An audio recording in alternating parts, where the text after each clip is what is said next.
Hello everyone, आज हम 11th class का सेकंड चैप्टर करेंगे भारतीय संविधान में अधिकार। आज हम अधिकार के बारे में पढ़ेंगे कि संविधान में हमें कौन कौन से अधिकार दिए गए हैं, कौन कौन से राइट्स दिए गए हैं। टॉपिक है हमारा मौलिक अधिकार। मौलिक अधिकार को इंग्लिश में फंडामेंटल राइट्स कहते हैं।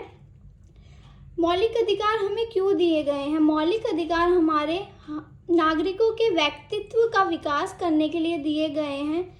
एग्जाम्पल के तौर पर जैसे एक पौधा है, पौधे को उसका विकास करने के लिए हवा पानी धूप की ज़रूरत होती है। ऐसी हम नागरिकों को भी अपने व्यक्तित्व का विकास करने के लिए मौलिक अधिकारों की ज़रूरत होती है।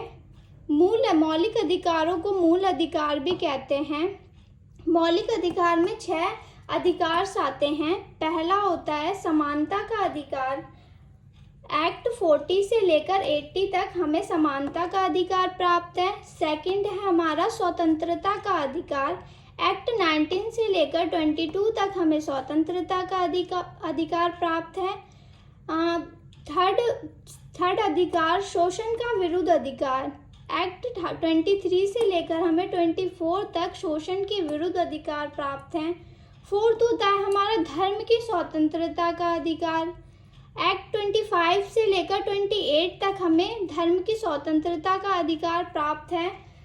फिफ्थ होता है हमारा संस्कृति और शिक्षा संबंधी अधिकार। एक्ट 29 से लेकर 30 तक हमें शिक्षा संबंधी अधिकार प्राप्त है। 6 होता है हमारा संवैधानिक उपचारों का अधिकार। एक्ट 32 में हमें संवैधानिक उपचारों का अधिकार दिया गया है। आज मैं आपको मौलिक अधिकार पढ़ा रही हूँ कि हमें हमारे व्यक्तित्व का विकास करने के लिए कौन कौन से राइट्स प्राप्त हैं। फर्स्ट है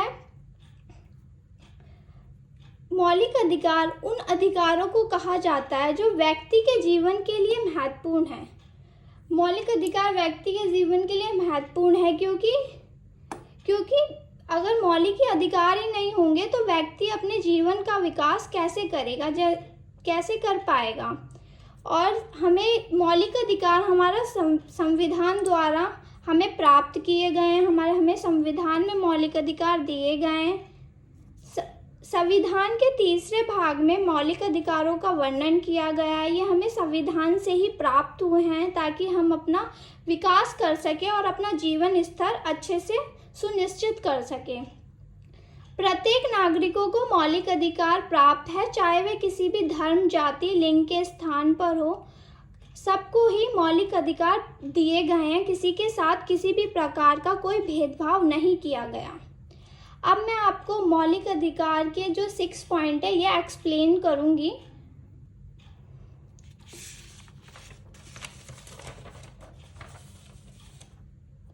मोस्ट इम्पॉर्टेंट क्वेश्चन मौलिक अधिकार।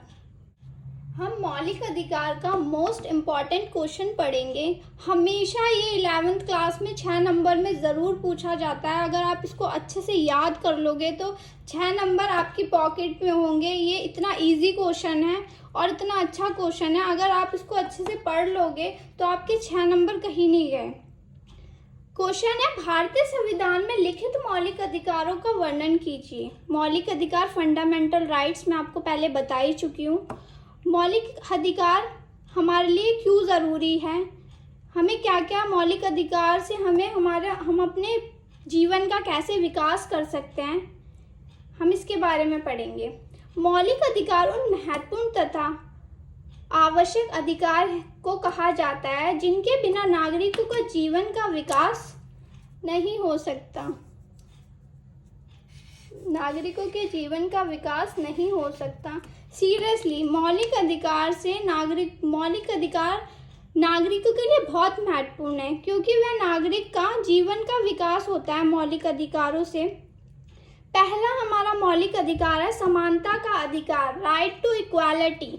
समानता का अधिकार अनुच्छेद 14 से 18 तक में दिया गया है। ये सभी नागरिकों को प्राप्त है समानता का अधिकार। हमारे देश में सभी नागरिकों को समान माना जाता है।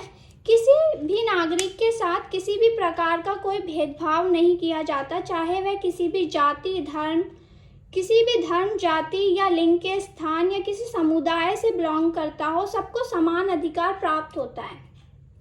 सेकंड है हमारा स्वतंत्रता का अधिकार, राइट टू फ्रीडम। एक्ट 19 से 22 तक स्वतंत्रता का अधिकार का वर्णन किया है। ये देश के सभी नागरिकों को प्राप्त है। ये देश के सभी नागरिकों को प्राप्त है।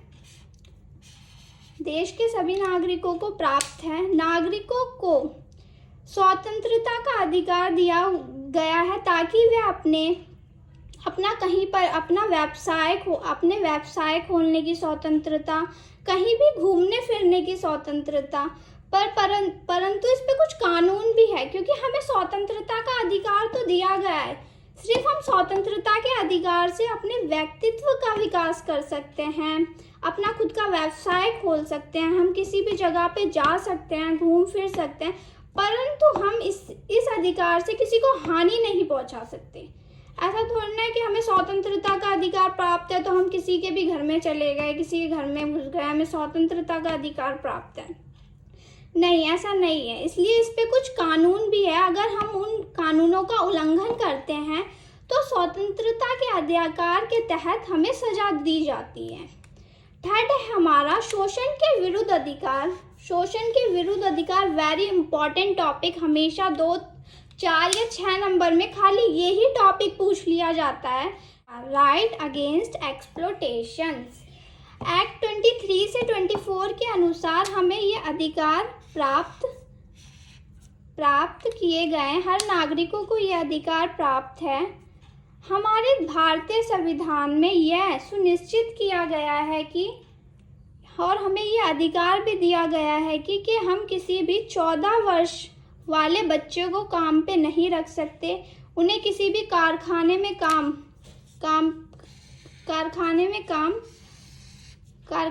काम नहीं करा सकते, क्योंकि ये शोषण के विरुद्ध अधिकार है। अगर हमने ऐसा किया तो हमें इसकी कानूनी सजा दी जाएगी। इसलिए किसी भी व्यक्ति का शोषण नहीं करना चाहिए, किसी भी व्यक्ति को हानि नहीं पहुंचानी चाहिए, किसी भी व्यक्ति के साथ गलत व्यवहार नहीं करना चाहिए।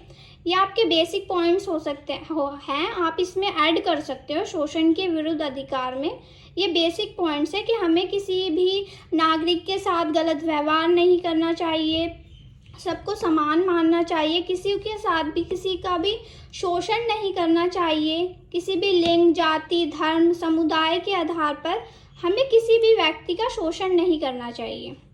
फोर्थ पॉइंट है हमारा धर्म की स्वतंत्रता का अधिकार। धर्म की स्वतंत्रता का अधिकार, right to freedom of religions. ये हमें एक्ट 25 से 28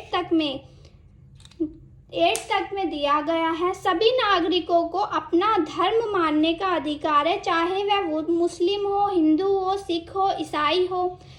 हमारे भारत में सभी नागरिक अपना अपना धर्म मानते हैं, अपने धर्म के हिसाब से अपने ईश्वर की पूजा करते हैं। तो हमारे मौलिक अधिकार में हमें ये बेसिक्स राइट दिया गया है कि हम अपनी धर्म की स्वतंत्रता का अधिकार दिया गया है कि सभी नागरिक अपना अपना धर्म मान सकते हैं, किसी भी प्रकार का उन पे कोई पाबंदी नहीं है। फिफ्थ अधिकार है हमारा संस्कृत और शिक्षा संबंधी अधिकार, culture and education right. Culture and educational rights act 29 से 30 के अंतर्गत सभी नागरिकों को अधिकार प्राप्त है कि वे अपनी संस्कृति को माने, उनके साथ किसी भी प्रकार का कोई भेदभाव नहीं किया जाएगा कि नहीं आपको हमारी संस्कृति माननी है या कुछ। अगर उनसे कोई ऐसा करवाता है तो वह उनके अगेंस्ट जाके अपील कर सकते हैं। और शिक्षा संबंधी अधिकार भी प्रत्येक जाति को दिए गए हैं, प्रत्येक नागरिक को दिए गए हैं। सभी नागरिकों को और प्रत्येक जातियों को अपनी भाषा, लिपि और संस्कृति मानने का अधिकार है। किसी के साथ भी किसी भी प्रकार का कोई भेदभाव नहीं किया जाएगा और किसी के साथ भी छुआछूत, ये सब चीज़ें अब समाप्त हो गई हैं। अब किसी के साथ ये सब चीज़ें नहीं की जाएगी। अगर कोई भी व्यक्ति, अगर देश का कोई भी नागरिक किसी भी व्यक्ति के साथ ऐसा करता है तो सांस्कृतिक और शिक्षा संबंधी अधिकार के तहत, कल्चर एंड एजुकेशन राइट के तहत उसको सजा दी जाती है और उसे मुजरिम करार किया जाता है। संवैधानिक उपायों का अधिकार, this is a very important topic. मैं आपको अपनी नेक्स्ट वीडियो में इस टॉपिक को पूरा अच्छे से एक्सप्लेन करूँगी। हमेशा इस पे से 6 नंबर का क्वेश्चन उठता है हर ईयर। इस 11th क्लास में इस टॉपिक पे 6 नंबर का क्वेश्चन उठता है। संवैधानिक उपायों का अधिकार, right to constitutional remedies act 32 के अनुसार नागरिकों को संवैधानिक उपायों का अधिकार इसलिए दिया गया है, नागरिकों के अधिकार है, अगर उनके अधिकारों की रक्षा करने के लिए भी तो कुछ होना चाहिए, तो इसलिए संवैधानिक उपायों का अधिकार इसलिए दिया गया है ताकि वह नागरिकों के मौलिक अधिकारों की रक्षा करें। ये संवैधानिक उपायों का अधिकार, इस पे एक और बड़ा क्वेश्चन उठता है, वो आपको मैं अपनी नेक्स्ट वीडियो में बताऊंगी। अगर आपको मेरी वीडियो अच्छी लगी हो तो चैनल को सब्सक्राइब, वीडियो को लाइक और मेरी वीडियो को शेयर करें। Thank you so much.